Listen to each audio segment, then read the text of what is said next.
Good morning, good morning. And here's today's hot take. I actually think that convicted felons should have the right to vote. Now, why is that? Why would a convicted felon need the right to vote? In a lot of states, you may not actually have the right to vote. I'll include a link in the description below if you are a convicted felon and you're looking for whether or not you can vote, a list of states that may or may not allow you to. It goes by the state and technically the federal level in some way. So why should a convicted felon have the right to vote? Well, what if there's a law that you broke that you think is unjust? You went to jail for it. You were convicted. And now you want to be able to change that law. Well, you can't. In a lot of these states, you are stuck.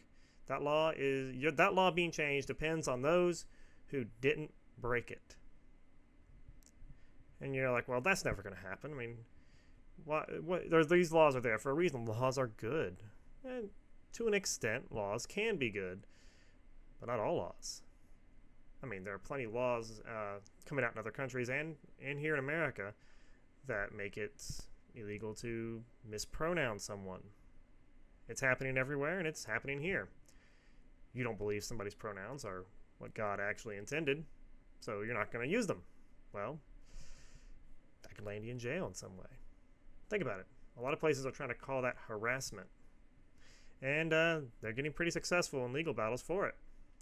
Most new lawyers coming out of school are going to be very liberal.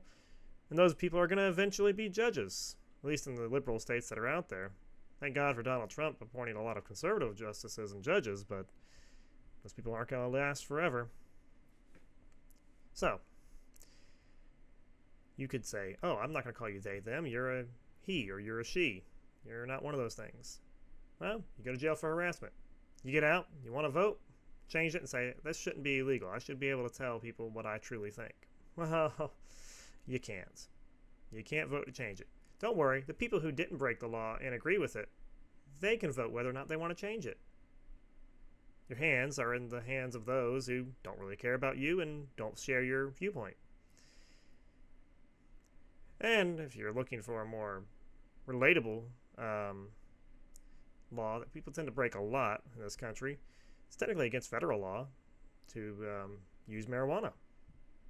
Yet many states allow it. Not saying I am recommending it in any way, absolutely not. But if you break that law, you go to jail.